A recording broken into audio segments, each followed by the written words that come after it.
The Nelson Mandela Foundation will be hosting a ceremony today where the old apartheid South African flag will be donated to its archives in exchange for a flag of democratic South Africa, our current flag. So in 2019, the foundation approached the Equality Court to declare the gratuitous display of the apartheid flag as hate speech. During litigation, it was approached by two individuals who requested that the foundation assist with getting rid of their old apartheid flag as a sign of restorative justice. Selo Hatang is the CEO of the foundation, and he's going to be telling us a lot more about exactly how all of this has unfolded. Good morning. It's great to have you with us in studio, Selo. Thank you very much. Thanks Good for to be coming here. in. Tell us more about what happened in 2019. Who were these people who got in touch with you about this process of restorative justice involving the flag? I think maybe the little context that you gave about us going to court is that you'd remember that that matter is still in court. So we got, AfriForum became the defendant on that matter, and we then went to, it got taken to the Supreme Court of Appeal. So we are in the process, we're waiting for a decision from the court as we speak. We'll talk more about that in just a second, but let's talk about the... So these two people, it's Lawrence and Lorato Labushkachne.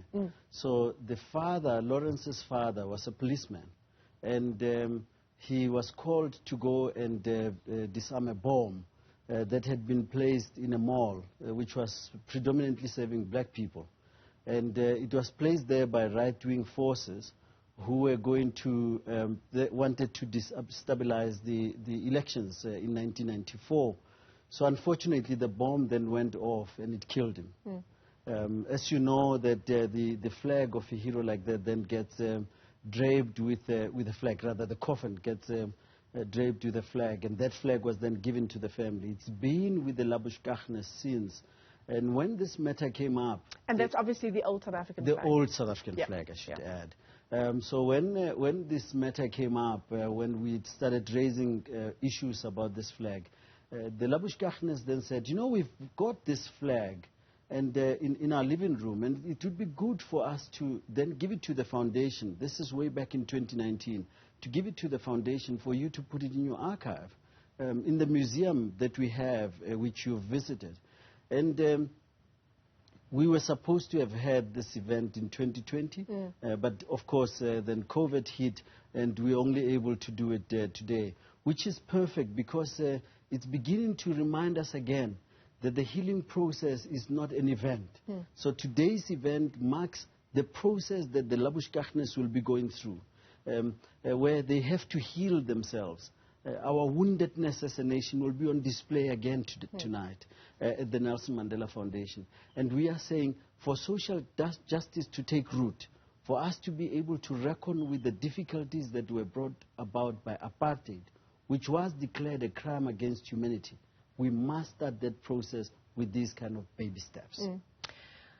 The process of restorative justice is an interesting one, isn't it? Because there are many people who would argue for retributive justice. Why is it so important? I think we chose a path as South Africa. That retribution was not something that we'd go for. Instead, we went through the process of the Truth Commission, which I need to hasten to add that we've unfortunately failed the commission because we never implemented the recommendations. You and I, way back, I think around 2017, 2018, we were talking about some of these issues that we failed the commission because we never actually took forward those recommendations.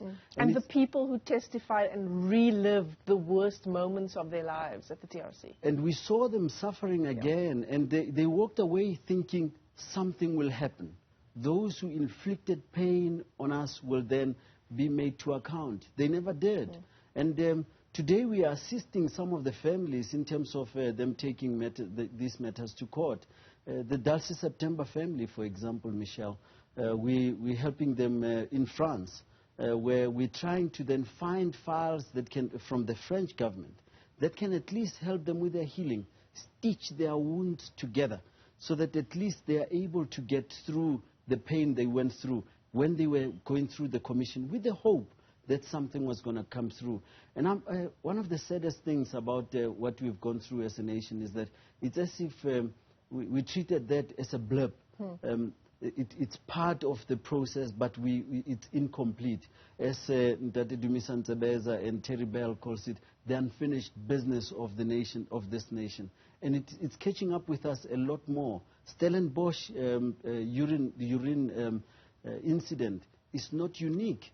It's reminding us of the work, the difficult work we never did, the journey we still have to travel. So we want to say to the Labushkachnes, I'm sure with the beginning of this process, it's going to lead to more, maybe them getting distanced by other family members to say, you're not part of us. Why would you do such a thing? And we're saying, you're part of that woundedness. And we are hoping that you are helping others to see the light. That AfriForum will also see the light to say, maybe this flag is part of that woundedness that we don't need in our country. I mean, that's, Selo, I would argue, the flaw, perhaps, in restorative justice, right? The argument of AfriForum around the old South African flag, and its argument that over-banning, that banning it is over-banning. It's censorship taken to the nth degree. It's banning of freedom of speech.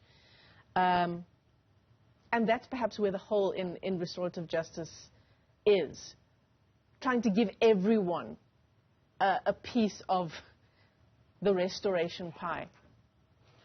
I guess if I'm phrasing it. I hear you. I guess the part of the problem, even with when you use retributive justice, you're still going to have the problem of people who feel that the process was maybe too hard or unfair to them. Yeah. That those who wanted to walk with you to try find healing are not able to because they are being punished for maybe something that it does not mean that I'm advocating for people not taking accountability and responsibility for their actions. That's why we put the Truth Commission in place. And the commission was meant to then ensure that those that never got amnesty were then prosecuted. That never happened. And I think in our wanting to find some kind of closure, we must not forget that we led to those flaws being entrenched in our nation. Because had we been able to ensure that people understand that this was a crime against humanity, and that today we wouldn't have the figures that suggest that, by IJR, that suggest that less than 50% of white people now understand that this was a crime against humanity. It means that we didn't do the hard work of ensuring that we entrench it even in schools. You know, one of the saddest things that we find ourselves in is how hate is something that has become a sport in families.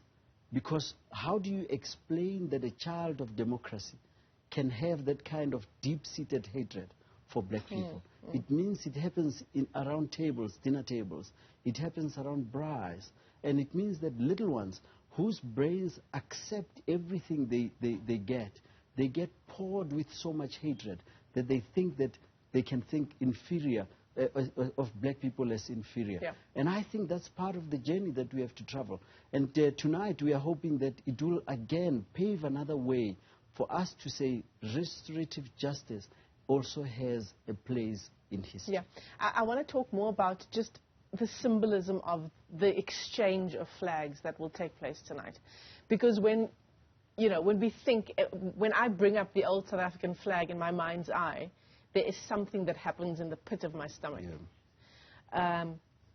It should not be my responsibility to explain that to someone who is arguing for the old South African flag. It's not my responsibility to explain what that represents for black South Africans.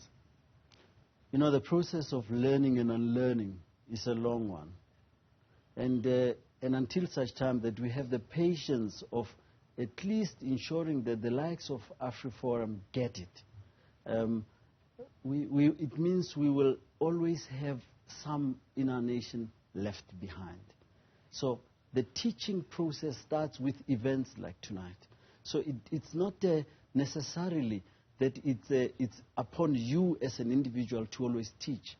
The symbolism that comes with tonight, when Minister Lamola will receive the old flag and hand it over to the archivist, our Razia Saleh, and say to her, you need to then place it in our archive for us to be able to say to those who are still to be born, when they come to the foundation in the next 40 years, 50 years, they must be able to be told, this was part of our pain. This is something that we went through and we never want to go through again. And part of it is then for Minister Lamola to then say to the Labushkachnes, here is something you can walk away with, where you can also try entrench a new culture in your home.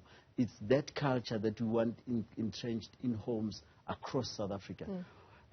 You know, the levels of exclusion, where people are alienated by virtue of their nationality, sexuality, religion, continues to inflict so much pain that we will have to be sitting here again in 40 years where we're then saying we shouldn't have done what we did in 2022.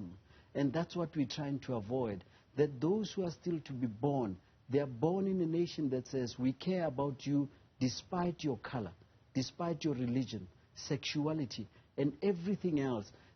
How do you explain that our nation is struggling so much with GBV?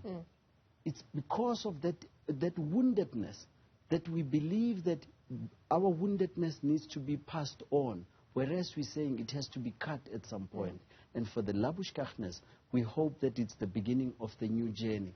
They are writing a new chapter in their lives. The point is, hate doesn't cancel out hate, does it? It doesn't. If, in fact, it then passes on, and you drinking from this poisoned chalice that will always poison your soul to an extent that you die just better.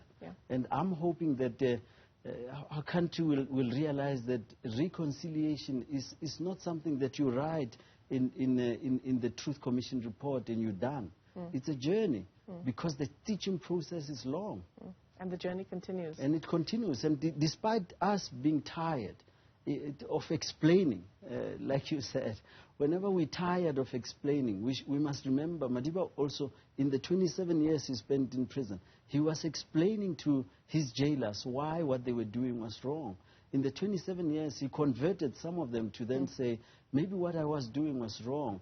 But as we tire, those days then when we feel that we're tired, may our ancestors ensure that, and our forebears ensure that we keep flying. We keep walking, because we linger too long as a nation.